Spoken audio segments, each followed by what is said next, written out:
عذابوں کی دو قسمیں ہیں, خوب سمجھ لیں, یہ ٹاپک چلی پڑا ہے تو میں جلدی سے کمپلیٹ کر لوں. ایک عذاب وہ ہوتا ہے جس کے عذاب ہونے میں دو رائے ہو نہیں سکتی ہیں, اس کو قدرتی آفت قرار دیا نہیں جا سکتا.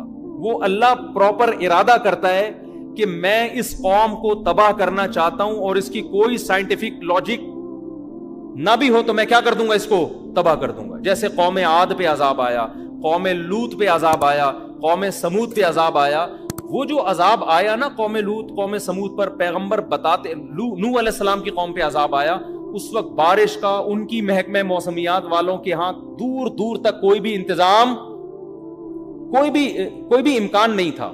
یہی وجہ ہے کہ قرآن کہتا ہے نوح علیہ السلام جب کشتی تیار کر رہے تھے تو قوم مذاق اڑاتی تھی کہ نہ کوئی قریب میں دریا ہے نہ سمندر ہے, اور اس موسم میں ویسے بھی بارش نہیں ہوتی, کبھی بھی بارش نہیں ہوئی ہے, دور دور تک بادل کا کوئی ٹکڑا نظر نہیں آ رہا, اور یہ ایسے ڈرے بیٹھے اتنی بڑی کشتی بنا رہے ہیں جیسے پتہ نہیں کیا ہونے والا ہے.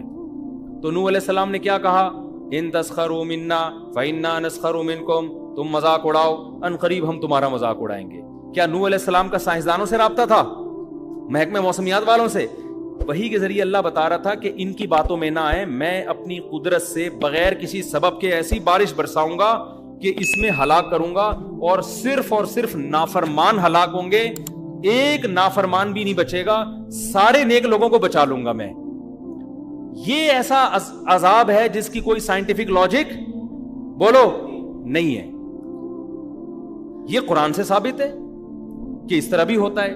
قوم عاد پہ جو عذاب آیا, فلما رأوه عارضا مستقبلا فلما رأوه عارضا کیا ہے وہ آیت بھائی, فلما رأوه عارضا مستقبل اودیتهم قالوا هذا عارض ممطرنا.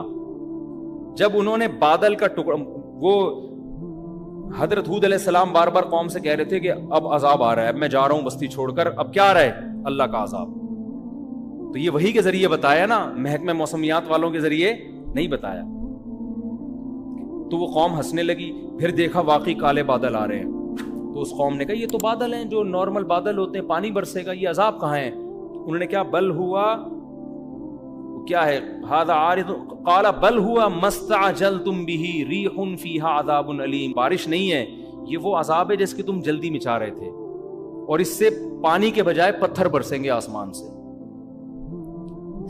تو یہ وہ تھا کہ اس وقت جاپان کے سائنسدان بھی بیٹھے ہوئے ہوتے ہیں نا, محکمہ موسمیات والے, وہ بھی یہ کہتے ہیں یار اس کی کوئی سائنٹیفک لاجک نہیں ہے. بالکل ایسا ہی ہے جیسے عیسیٰ علیہ السلام بغیر باپ کے پیدا ہو گئے, کوئی لاجک ہے اس کی سائنٹیفک؟ یہ اللہ اپنی قدرت دکھاتا ہے, کوئی سبب موجود نہیں ہے مگر اس نے حضرت عیسیٰ کو بغیر باپ کے حضرت مریم کے بطن سے پیدا کیا. پھر ان کی پاک دامنی کا اعلان بھی کروا دیا, لوگ نے انگلیاں اٹھانا شروع کر دی. بچہ ماں کی گود میں کبھی بھی نہیں بول سکتا, لیکن عیسیٰ ابن مریم ماں کی گود میں بولنے لگے, انی عبد اللہ, میں ولد الزنا نہیں ہوں, اللہ کا بندہ ہوں, اور عام انسان بھی نہیں, اللہ کا پیغمبر ہوں. آتانی الکتاب, اور عام پیغمبر بھی نہیں, مجھے انجیل ملے گی, باقاعدہ پیغمبر یعنی صاحب کتاب پیغمبر ہوں, اور مجھے توحید کا حکم دیا گیا.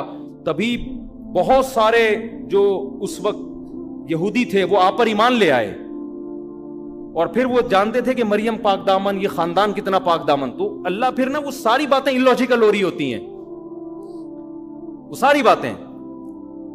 تو قوم سمود پہ جو عذاب آیا, قوم عاد پہ جو عذاب آیا, لوط علیہ السلام کی قوم پہ عذاب آیا کہ تھوڑے سے لوگوں کو اللہ نے نکالا اور پوری قوم کو الٹا کر کے تباہ کر دی, اور پتھروں کی بارش بھی برسائی آسمان سے. تو اس طرح کے عذاب اب بھی آ سکتے ہیں, لیکن جب اس طرح کے عذاب آتے ہیں تو اس میں میجورٹی نافرمانوں کی ہلاک ہوتی ہے. جیسے یہاں جو ہلاک ہوئی نا, سارے نافرمان ہلاک ہوئے اور سارے نیک لوگوں کو اللہ نے بچا لیا.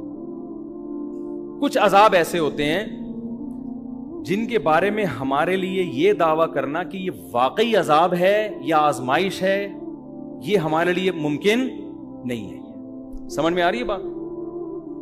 یہ وہ عذاب ہیں جن کی کوئی نہ کوئی لاجک ہوتی ہے, جو دنیا میں ہمیشہ سے آ رہے ہیں. حضرت عمر رضی اللہ تعالیٰ عنہ کے دور میں قحط پڑا ہے, شدید ترین قحط پڑ گیا, اتنا زبردست قحط پڑا کہ حضرت عمر نے چور کی سزا ہی ختم کر دی. سمجھ میں آ رہی ہے بات؟ بھئی اگر ہم چور کا ہاتھ کاٹیں تو بھوک سے لوگ مر رہے ہیں, چوری نہیں کریں گے تو کیا کریں گے وہ؟ حالانکہ ہاتھ کاٹنے کا حکم کس نے دیا ہے؟ قرآن نے. کیا حضرت عمر قرآن کی آیت کا انکار کر سکتے ہیں؟ لیکن انہوں نے کہا نہیں بھائی اب یہ سزا جاری نہیں ہو سکتی, بھوک سے مر رہے ہیں. اس دور میں اگر کوئی یہ کہے کہ یار یہ جو قحط پڑا یہ لوگوں کے گناہوں کا عذاب ہو, بھائی تاریخ میں اس جیسی عادلانہ حکومت اور اس جیسے پرہیزگار لوگ دنیا میں وجود میں اب تک نہ اس سے پہلے نہ اس کے بعد کبھی وجود میں آئے ہیں. لیکن پھر بھی قحط پڑا ہے کہ نہیں پڑا؟ اس دور میں کوئی کہہ دیتا یہ خدا کا عذاب ہے نافرمانی پر, تو یہ عذاب نہیں ہے, یہ کیا ہے؟ یہ آزمائش ہے. اب سوال پیدا ہو تو اللہ کو کیا ضرورت تھی لوگوں کو آزمائش میں ڈالنے کی؟ تو بھائی اللہ کی باتیں کس سے پوچھی جائیں گی؟ اللہ سے پوچھی جائیں گی نا. اللہ جو کام کرتا ہے لا یسأل عما یفعل, قرآن میں اللہ نے بتا دیا میں جو کروں گا مجھ سے نہیں پوچھا جائے گا میں کیوں کر رہا ہوں, تم جو بھی کرو گے تم سے پوچھا جائے گا. اب اللہ نے سیلاب بھیج دیا نا, یہ اللہ نے بھیجا ہے, اللہ سے نہیں پوچھا جائے گا اللہ کیوں بھیجا. ہم سے پوچھا جائے گا جب آ گیا اتنے لوگ مر گئے تم نے مدد کیوں نہیں کی ان کی, یہ ہم سے پوچھا جائے گا کہ تم نے اپنی. اگر کوئی کہے کہ اللہ نے کوئی سندھ کی عوام پہ اتنا ترس آ رہا تھا تو اتنا بڑا عذاب بھیجا کیوں اللہ نے, اس کا مطلب آپ سوال کس سے کر رہے ہو؟ اللہ سے کر رہے ہو. تو اللہ سے نہیں پوچھا جائے گا, پوچھا ہم سے جائے گا. تو اللہ نے تو جو کرنا ہے وہ کرے گا, پوچھا ہم سے جائے گا کہ تمہاری جو اس موقع پہ ذمہ داری تھی وہ تم نے پوری کی ہے یا نہیں کی. تو میں دوسری قسم جلدی اس کو ڈیفائن کر دوں تو یہ قسم وہ ہوتی ہے جو نیچرل ہے, جو دنیا میں ہمیشہ سے ہو رہی ہے, چاہے عادلانہ حکومت ہو یا ظالمانہ حکومت ہو. قحط بھی دنیا میں آتے ہیں, نارمل ہے, بارشیں بھی رک جاتی ہیں, زلزلے بھی آتے ہیں. اب جاپان میں جو صبح و شام زلزلے آ رہے ہیں اس کا یہ مطلب نہیں ہے کہ جاپانیوں نے کوئی الگ سے ظلم دنیا میں کیا ہوا ہے, وہ تو پٹے ہیں بیچارے اس سے. ہیروشیما اور ناگاساکی کے بم کے مارے ہوئے لوگ ہیں, تو آنا تو ان پہ چاہیے تھا زلزلے, جو امریکہ پہ آنا چاہیے تھا نا, جنہوں نے ہیروشیما کو اور ناگاساکی کو تباہ کیا. آ کس پہ رہے؟ اب وہ قیامت کے دن اللہ سے کہیں اللہ ٹھیک ہے ہم کافر تھے, ہم چنگ پونگ کرتے تھے, لیکن ہم تو آدھی سزا تو ہمیں دنیا میں ہی مل گئی تھی ہیروشیما اور ناگاساکی پہ, پھر بھی عذاب آ رہے ہیں. تو ہم کیا کہیں گے بھائی جو پہاڑی علاقہ ہے اس میں زلزلے زیادہ آتے ہیں, سوات مردان میں زلزلے زیادہ آتے ہیں, کراچی میں کم آتے ہیں. بدماشیاں کراچی میں زیادہ ہیں, سوات مردان میں کیا ہیں کم ہے. لاہور میں تو ماشاءاللہ کوئی لاہوری بیٹھے ہو تو پیش کی معذرت, سب سے کم زلزلے کہاں آتے ہیں؟ میرے خیال ہے لاہور میں آتے ہیں. تو یہ نیچرل ہے. اب دیندار آدمی کیا کرتا ہے, وہ کیا کرتا ہے کہ بجائے اس کے کہ تو نے نیچے اپنا گھر بنایا ہوا ہے اوپر چلا جا, وہ اوپر جانے کے بجائے نیچے تہجد زیادہ اخلاص سے شروع کر دیتا ہے. سمجھ میں آ رہی ہے بات؟ وہ نیچے کھارا در میں ہے نا, پانی آیا, اکثر کھارا در ڈوب جاتا ہے پانی میں, تو وہ کیا کرتا ہے کہ یار ہمارے گناہوں کی سزا میں پانی آ گیا, ہم ڈوب گئے, اب ہم کیا کریں گے, اب گٹکے سے بھی میں توبہ کر رہا ہوں آئندہ کے لیے, اب میں چلے کی جماعت میں نکل رہا ہوں تاکہ عذاب نہ آئے.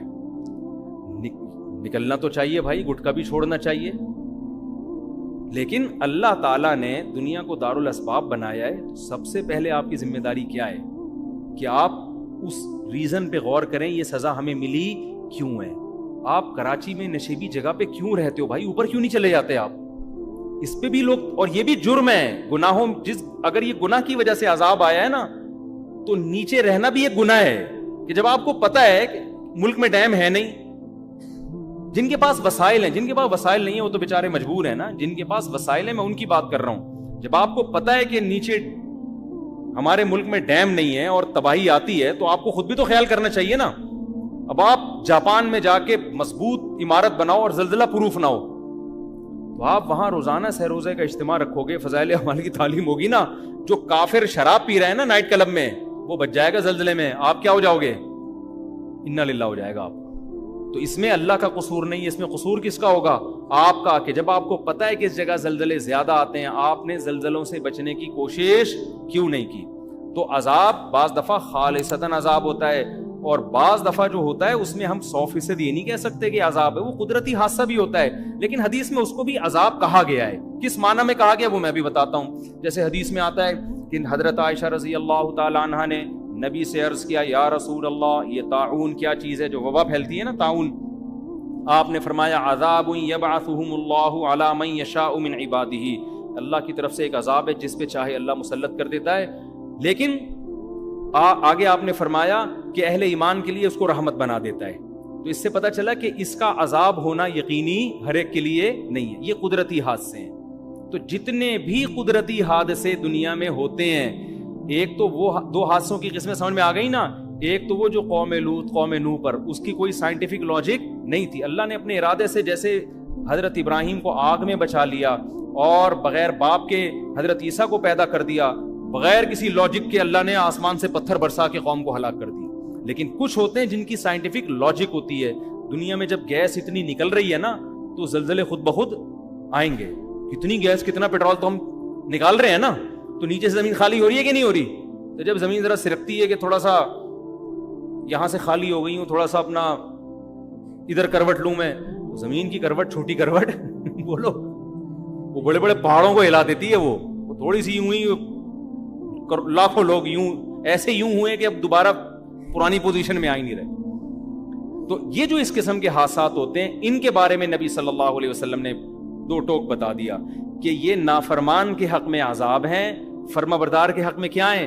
رحمت. تو سندھ کی عوام یا بلوچستان یا کے پی کے میں جو مصیبتیں آئی ہیں، تو نیک لوگوں کے لیے کیا ہے؟ یہ رحمت ہے.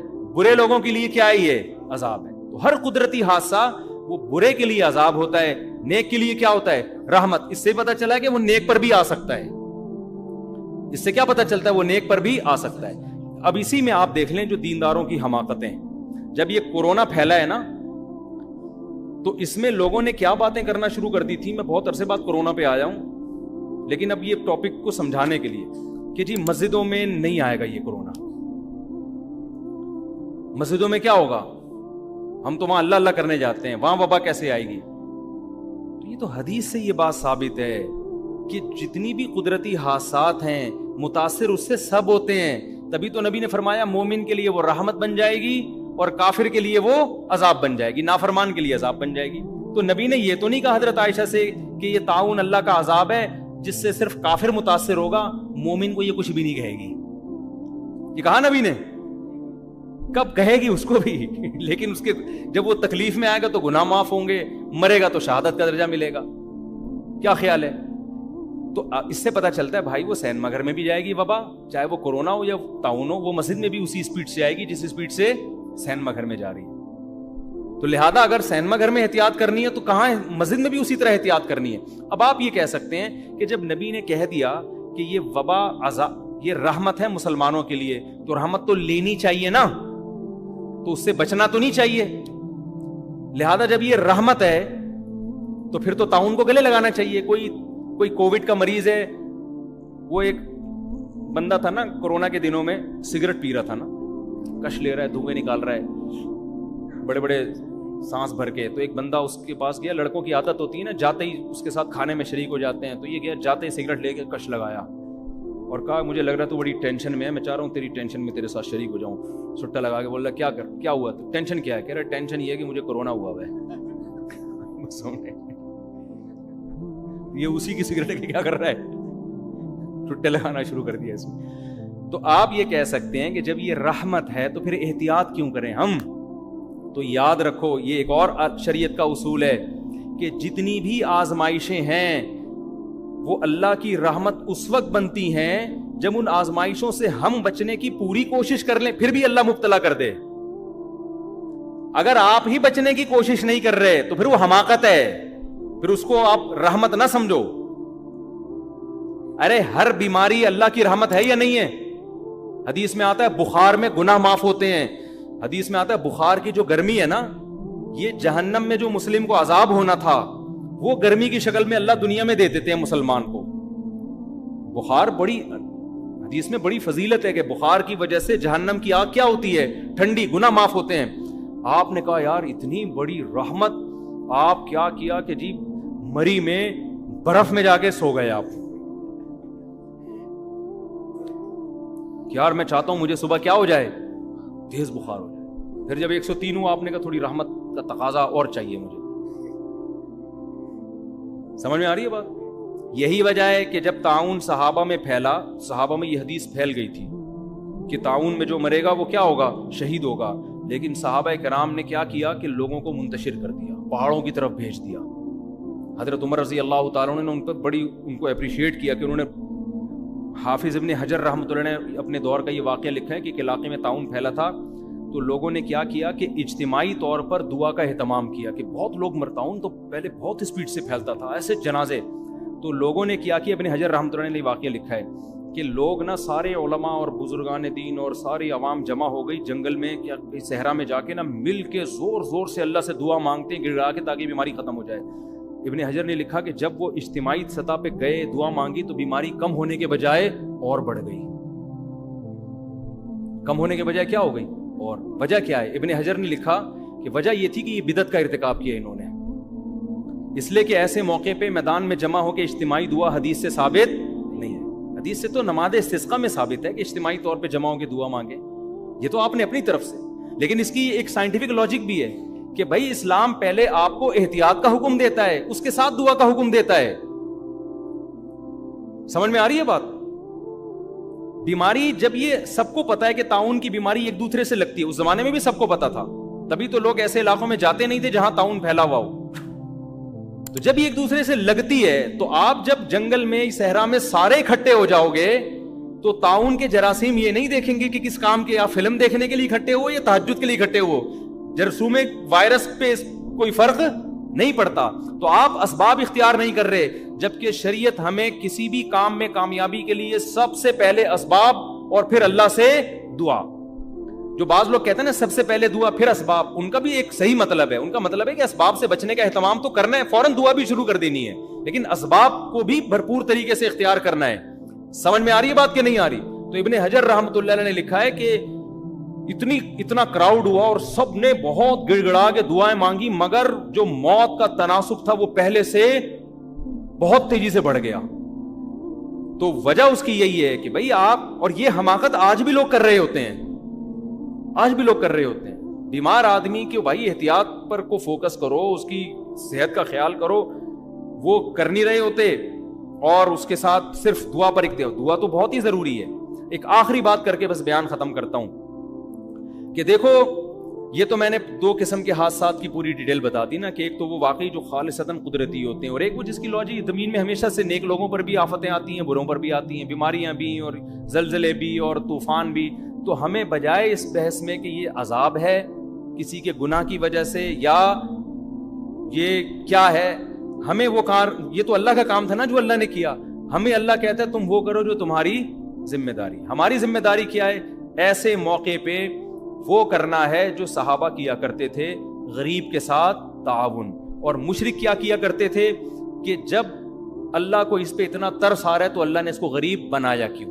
تو وہ آج بھی کہہ سکتا ہے مشرک کہ اگر اللہ ہم سے کہہ رہا ہے کہ سیلاب زدگان کی مدد کرو تو اللہ کو اتنا ان پہ ترس آ رہا ہے تو سیلاب بھیجا کیوں؟ ٹھیک ہے نا، اللہ نے زلزلہ ڈالا کیوں؟ تو اللہ کہے گا جو میرا کام ہے بھائی وہ میں کروں گا، جو تمہارا کام ہے کس نے کرنا ہے؟ تم نے. اور یہ بھی ذہن میں رکھو کہ عذاب یہ جو قدرتی آتے ہیں نا، یہ بھی بعض دفعہ خالصتاً عذاب بھی ہوتے ہیں. اس کی وجہ یہ ہوتی ہے کہ آپ نے اس سے بچنے کا اہتمام نہیں کیا ہوتا. ہمارے ملک میں ہمارے حکمرانوں نے ڈیم بنانے کا اہتمام نہیں کیا. جب بھی ڈیم بنانے کی کوشش کی گئی ہے عوام نے رکاوٹ ڈالی ہے، بیوقوف عوام نے، جو آپ کے علاوہ کی بات کر رہا ہوں میں. نوشہرہ کے بارے میں بات کی گئی تھی، جی کالا باغ ڈیم بن گیا تو نوشہرہ ہلاک ہو جائے گا، ڈوب جائے گا. حالانکہ وہ ڈیم نہیں بنا تو نوشہرہ کیا ہو گیا ہے؟ ڈوب گیا ہے. لیکن ہمارے پبلک میں سینس بولو نہیں. تو یہ اب یہ اللہ کا، یہ تو قدرتی آفت بھی نہیں ہوئی نا، یہ تو ہماری اپنی یہ تو ایسے جیسے مری کے برف خانے میں جا کے لیٹ گئے آپ، ٹھیک ہے نا. اور کہ نیچرل ہے بیمار ہونا، بخار ہونا. بھائی نیچرل جب ہوتا ہے جب آپ کے گھر میں وائرس داخل ہوتا، آپ تو خود برف میں نہا رہے ہو اور ٹھنڈے پانی سے نہا رہے ہو برف میں جا کے آپ. تو یہ تو حماقت ہے. تو دنیا میں ہر جگہ، امریکہ میں اس سے زیادہ بارشیں ہوتی ہیں، وہاں کیوں نہیں ہوتا؟ تو ہم نے تو کوئی انتظام. اور ایک فلسفی کا بیان آیا تھا کچھ دن پہلے کہ ہمارے ملک میں ڈیم ہے نہیں اور یہ مولوی لوگ بچے پیدا کرنے کی ترغیبیں دے رہے ہیں. کچھ دن پہلے ان کا بیان آیا، ڈیم ہے نہیں، پانی ہے نہیں اور بچے پیدا کرنے کی. میں نے کہا اس پاگل کو دیکھو، ابھی بھی کہہ رہے ہیں ہمارے ملک میں پانی نہیں ہے. کوئی ایک بچہ بتاؤ جو پانی کی کمی سے ہلاک ہوا ہو. فضول قسم کے، پاگل قسم کے لوگ اللہ نے ہم پہ مسلط. یہ ہمارے وہ ہیں جو بڑے بڑے اسکالرز ہیں، فلسفی ہیں. وہ خدا کے بندے، تو اس کو ایک ہی تو نعمت ملی ہوئی ہے، نسل بھی روک دیں گے تو بچے گا کیا ہمارے پاس؟